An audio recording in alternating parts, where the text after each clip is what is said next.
I had never seen anger like my father's before, not the quiet, controlled kind that simmers just beneath the surface.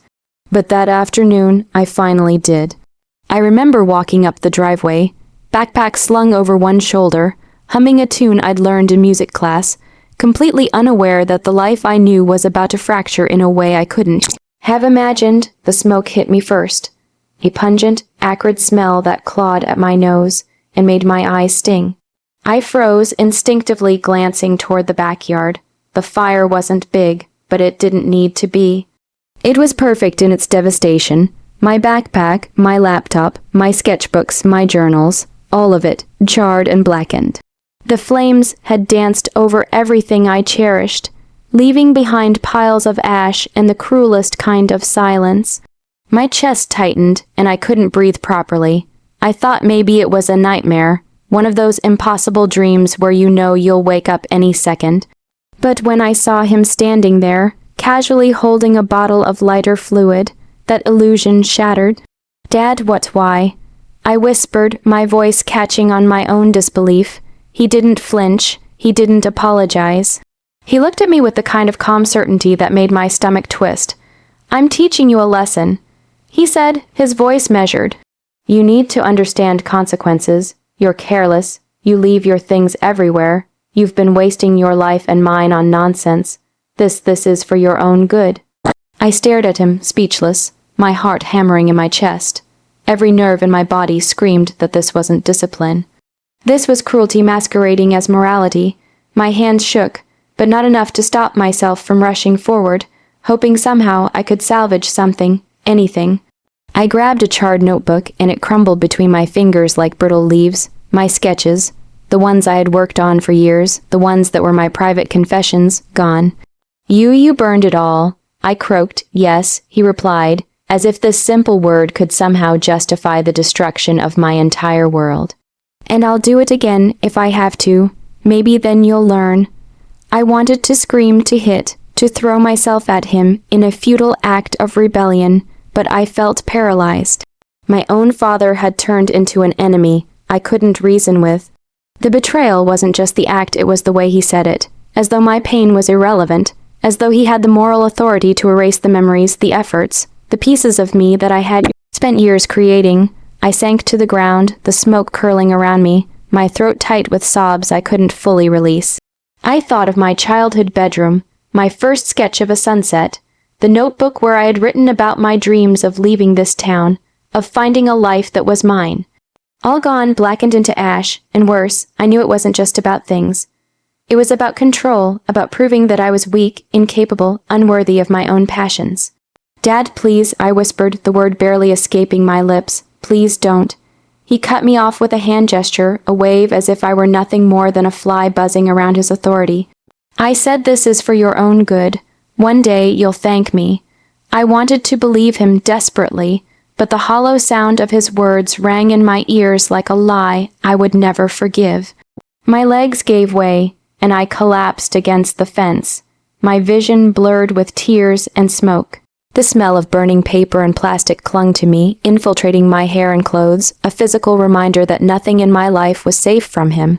Not my privacy, not my memories, not even my dignity.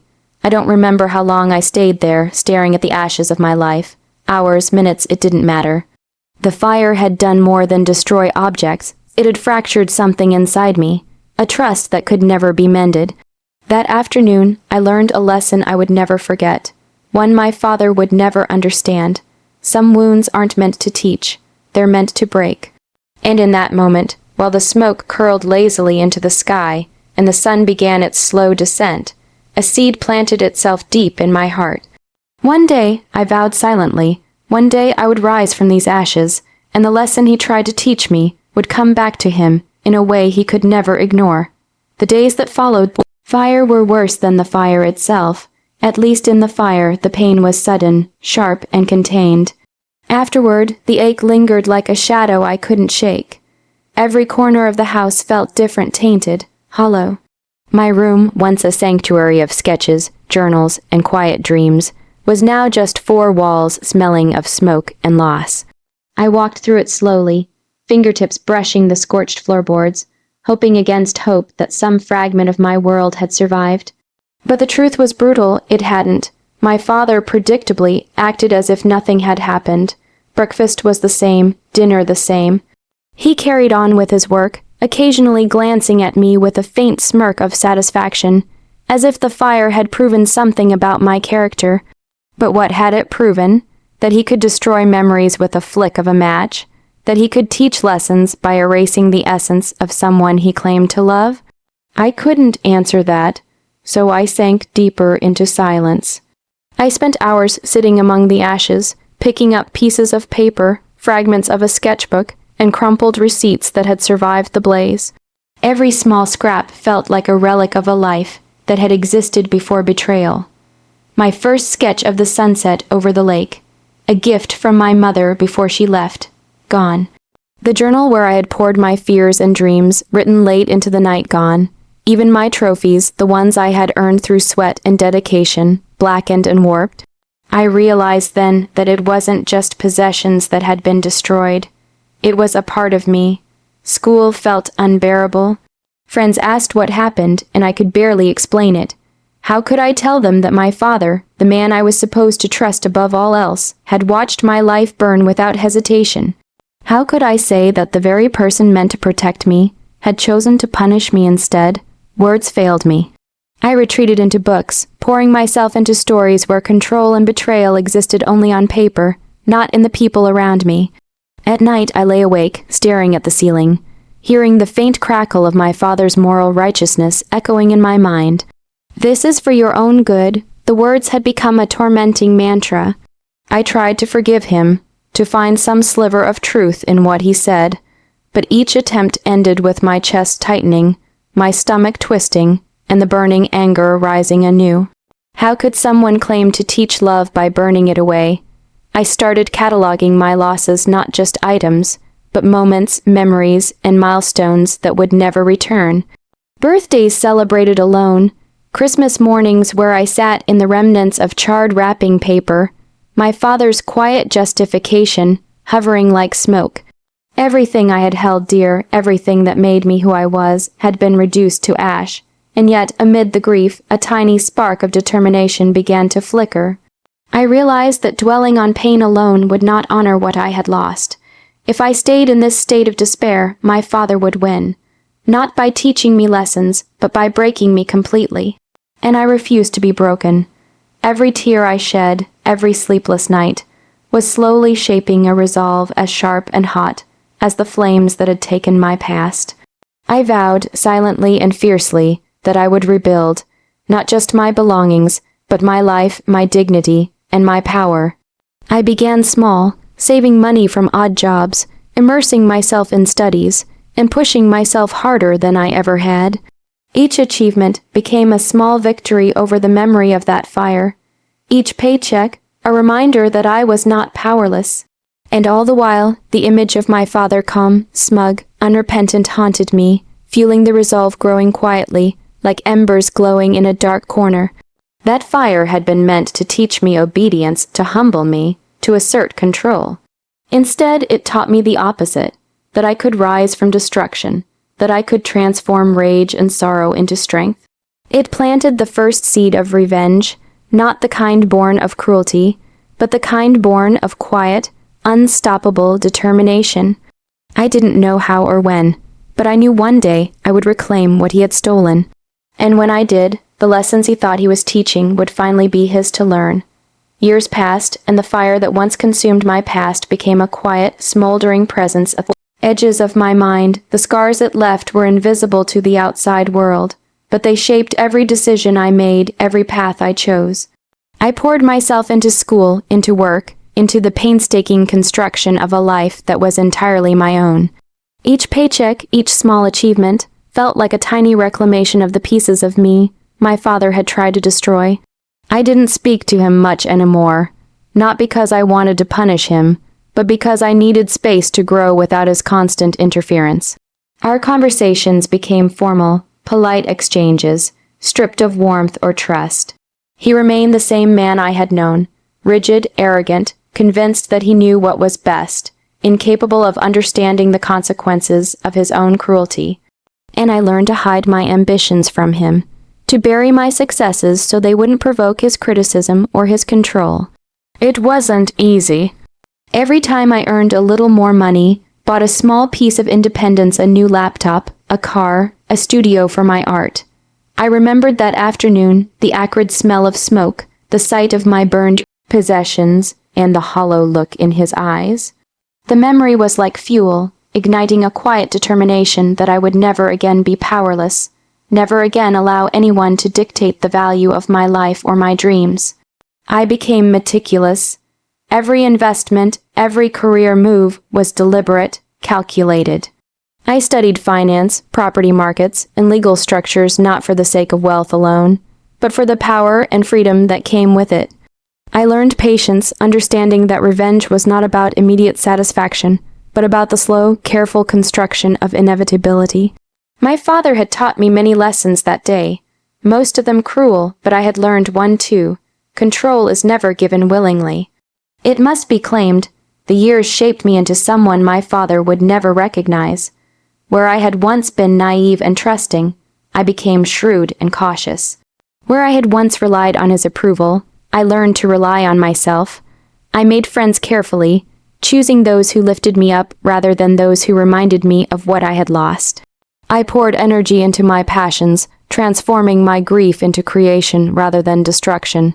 Every canvas I painted, every project I completed, became a testament to resilience. And all the while, the thought of him never left me. I imagined him in his house, surrounded by his possessions, convinced that his authority was unchallenged. I imagined the pride he took in owning a space, in controlling his world, oblivious to the fact that one day, the scales would tip. I did not crave cruelty. I craved justice, a poetic alignment of fate that would make him understand, in a way he could not ignore, the pain he had caused. I began to look at property listings casually at first, as a distraction, a hobby, but soon it became strategic. I studied the market around his neighborhood, noting trends, prices, and vulnerabilities. The house he had bought and cherished, the very place where I had once felt small and powerless under his authority, became a symbol. If I could own it one day, I would not just possess a building. I would hold a mirror up to his arrogance, showing him what it felt like to have control taken away. I imagined the moment vividly, walking through the doors of his home, not as a visitor, not as someone small and obedient, but as the owner. I would feel the weight of all those years of struggle, loss, and perseverance press against me, and I would finally understand the sweetness of quiet victory. This was not about revenge in its basest form. It was about reclaiming my dignity, proving that I had survived, thrived, and would no longer be defined by his cruelty. I also learned to be patient, knowing that impulsive actions would betray my years of careful planning. I watched, waited, and grew, allowing life to strengthen me in ways that fire alone never could. And all the while, the embers of that first betrayal glowed steadily, a constant reminder that one day, I would rise from the ashes not just as the survivor of my father's cruelty, but as someone who could finally claim the power that had been stolen from me. By the time the opportunity presented itself, I was ready not just financially, but emotionally. I had built a life so strong and independent that no one could undermine it. And in that strength I felt a calm, unshakable satisfaction, knowing that the lesson I had learned in smoke and ash would one day be returned, not through anger, but through quiet, undeniable triumph. The day I signed the papers, my hand felt steady despite the weight of the years behind it. The house, my father's house, was mine.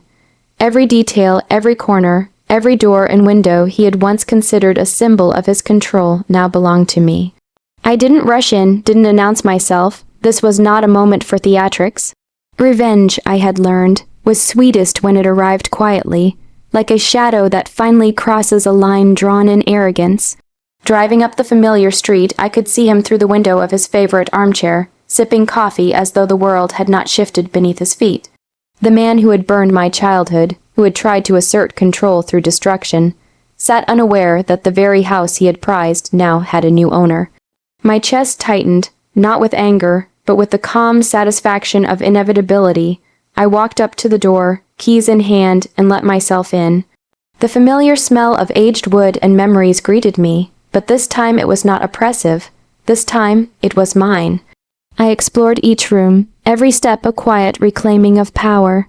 The kitchen where he had once berated me for leaving crumbs on the counter, the living room where I had cowered from his moral authority, the backyard where my belongings had burned. All were now spaces I could command. I waited for him to notice, and when he did, the shock on his face was worth every long year of struggle. What are you doing here?" he stammered, rising unsteadily. His voice carried the disbelief of a man who had never imagined losing control. Not like this. Not in the quietest, most unassailable way. "I bought the house," I said simply, no accusation, no malice in my tone, just the weight of truth. "It's mine now." His face went pale. He looked around as if searching for some trick, some hidden explanation, but there was none. The papers were signed, the money transferred, the law undeniable. For once, he had no authority, no way to assert dominance, no moral high ground to wield. The power he had wielded so easily for so long had slipped from his grasp like sand through fingers. You can't," he started, but I cut him off gently. "I can," I said. "And I did. You taught me lessons with fire, tried to break me by destroying what I loved, but I survived. I grew. I built a life that doesn't rely on your approval or control." I saw the realization dawn in his eyes, a mixture of fear, confusion, and the first hints of respect. It was not the fear of a child, cowering under threat, but the shock of someone confronting consequences for the first time. The same way he had watched my life burn without understanding, he now watched mine thrive in defiance of him. I walked through the house slowly, imagining the years I had spent working toward this moment. Every bill paid, every career milestone, every quiet night spent planning and saving. Each was a brick in the foundation of this revenge. Not the kind that destroys, but the kind that asserts control over a past that once seemed immutable. He followed me, speechless, as I touched the walls that had once witnessed my humiliation. The fire had left scars on me, but it had also planted determination. That determination had carried me through heartbreak, through struggle, through years of building, until the day I could stand in the very house where I had been broken, and claim victory without cruelty, without destruction. "Do you understand now?" I asked softly. "All those things you burned, they didn't destroy me. They made me stronger, and now I'm the one in control." He could only nod, the arrogance drained from him, replaced with the quiet knowledge that power is never guaranteed, and that every action has its consequence. He had thought he could teach lessons with fire. I had learned them differently, through patience, perseverance, and the slow, relentless building of a life that could never be erased. As I stood there, feeling the weight of years lift from my shoulders, I realized something important. Revenge is not always about pain. Sometimes it is about reclaiming yourself. Sometimes it is about turning the fire meant to destroy you into fuel for your own rise. And in that moment, in that house once filled with smoke and despair, I finally felt whole. The past had burned, yes, but from the ashes, I had risen. And now I held the flames, not to harm, but to illuminate the path I had carved with my own hands.